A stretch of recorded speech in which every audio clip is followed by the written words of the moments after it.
I could spend probably hours talking about creating the best human experience, but I wanted to kind of dice it down into one segment, which I thought would be really valuable for everyone to hear. And people have asked me, why, Martin, why the best human experience? And I think when you look at today, in the world that we're in, Alan just talked a little about the AI and technology, we're seeing more and more of that being influenced. And there's always the concern that we start to remove that human entity. And you've heard customers say it, I don't want to talk to a robot anymore, et cetera, et cetera. So how do we continue to bring that in? And also, how do we create that same experience for our employees who have AI entering into their work atmosphere? And how do they balance those two things out? So that's why I came up with this a couple of years ago, and it's really got some good traction. And I think that the teams have really bought into it, because I believe the human experience is something that we have not only to our customers, but also when we meet each other in the hallway or we sit in lightning talks like this. How do we have this collaborative conversation where we're both engaged and truly interacting with each other? So like most of you probably on the call, the heat is, I call it the heat is on if you're a fan of Glenn Fry. We're all on this whole part about staff shortages. We have staff shortages, either we can't hire, or if we find them, we can't get them in. We're not allowed to, we have to work with what we got. The competitive market is growing more and more. People's wallet share has shrank, and it has continued to shrink. When you're looking at competitive markets, you're looking at inflation, they're all pressures that are there. From a financial side of it, your organization is probably under financial pressures, you're under it. You're trying to figure out, how do I get the better experience? How do I drive better insights into the organization when I have all these pressures against me? And as I like to always pull in the danger, Will Robinson danger, it's all about risk. You try to talk about technology and where you want to go, and everybody's like, oh, the risk. And it's usually the red herring, as they say. So how do you get past all that? So why did we want to do it, and why did I want to make that move? I came into this organization about 10 years ago. They were a call center. And today, when people say call center, I almost want to karate chop them in the larynx. We're more than a call center. And probably you feel the same pain. Like, how do you move yourself forward? When I came in here, we did voice, email, and fax. So we were cutting edge in a government organization. So we needed to really change that. And I wanted to move us into more that was metrics focused still, because that's when we get into customer support, but also expand those areas of support for our players. What really catapulted us into the CX space was not only moving ourselves into a broader sense of being able to support players where they are and customers where they want to be, but also changing the thought process that we have on how we address those things, and trying to move away from this metrics intense focus part of the organization and really start to move more towards the behavioral side and encourage people to kind of expand that more, and also give them the free reign to do what they want to do. A lot of us moved out of our parents' place years ago. I think we are more than capable to do a great job if we just give people time and space to do so.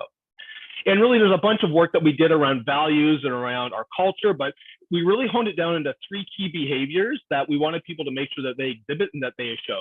And you've heard it time and time again, empathy. Even though we say it, it's part of what we need to be able to continue to do.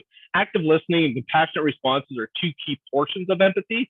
So how do our people continue to do that, whether they're on the phone with a customer, whether it's a leader and an agent talking, or whether it's me talking? I just had a conversation with the chairman of the board like 20 minutes ago, and had a conversation with him, and he was excited with all the progress we've been making. So how do we continue to have those personal connections with people that we meet every day? The next one's around being advocates. This really helped pushing our team forward, especially the frontline reps and our leaders, to be more advocates, whether it's for a customer, whether it's for their agent on their team, or for somebody else in the organization. It's always trying to understand, seek the feedback, and being able to adapt our business and adapt the way that they work to be able to move forward, and also live on that lifelong learning challenge or journey that we're on. The next one is really around trust. You've heard it before, but trust is such a key factor, because when you move to behaviors focused, you start to move away from what's your handle time, what's your transfer rate, can you stop going to the bathroom so many times? You move away from that, because now you got to put trust in people to do what they know is right, to be able to support your customers in the right way. So that way, if the millennial guy calls up, you can spend 3 minutes with them. If grandma calls up, you can spend 20 minutes with them, because you know that you're delivering the best experience for them to make sure that they're going to be on their way. So it gives you that ability to balance through those things. And also it comes down to transparency with trust. It's how do you make sure that all the things that we're doing, that there's nothing hidden, we're all on the same page, we're all on the same journey together. So one of the big things that we want to focus, I break it into kind of three segments. One of them is the CX. So how did this come from a customer experience standpoint, and how do we start to evolve that?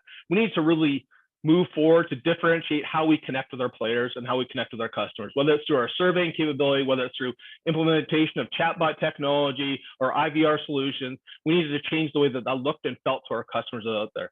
We need to be more results focused for our customers. Spend less time trying to drive them to get them off the phone as quickly as possible. Spend the time to get results focused with the players and the customers that they are working with. And how we talked and how we conversed in voice and how we did it in chat, those behaviors needed to transcend no matter the platform. I'm sure you've called a company and talked to a customer or talked to an agent, and then you went and used chat. It was a completely different way of conversing because of the way that they were or their attitude. So we wanted to make sure that those types of things transcended each of those platforms. The next one's around employee.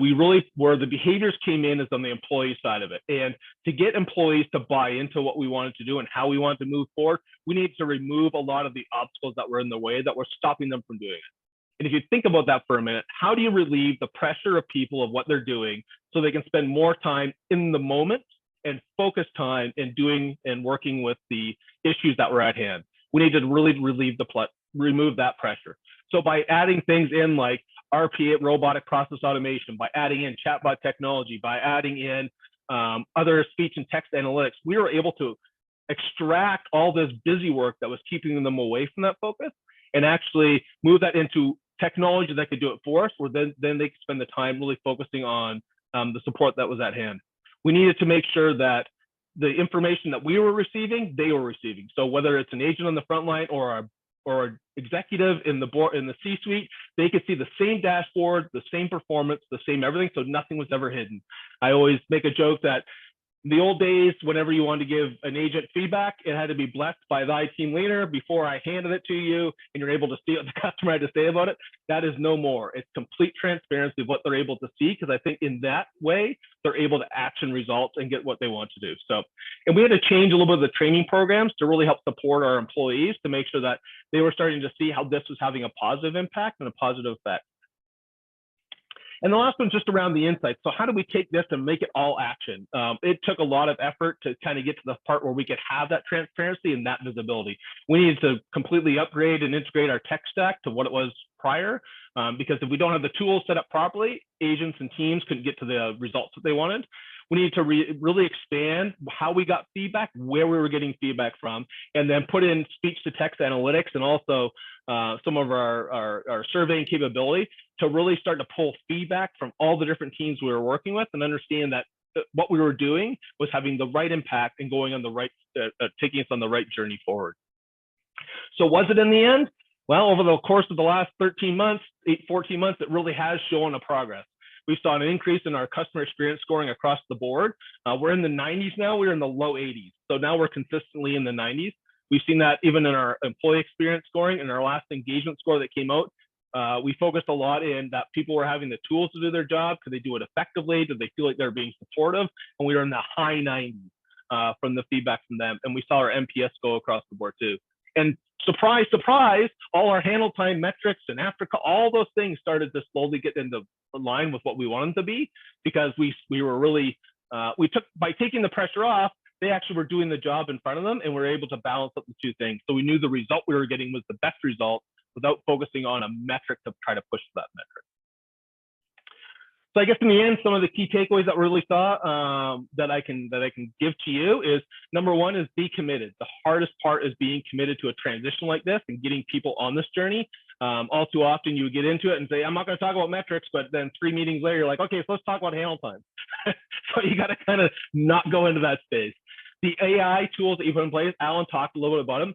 It's a collaborative approach. All too often you see we dump AI into it and then the employees aren't ready for it because they're scared about it, as your board is and probably your executive is, because they're like, well, this is going to take my job away. This is going to do this. And you have to have this good collaborative approach where they're part of the conversation when you bring AI into the environment, and how you can make those two things balance themselves out. And like I was saying before, the 3 key behaviors are just need to transcend across all your teams, whether it's your frontline reps or your leaders or your managers or even myself. It's just those things need to be that transcend across all the different touch points. So I think that was lightning fast. That was lightning fast. I forgot to breathe at one point.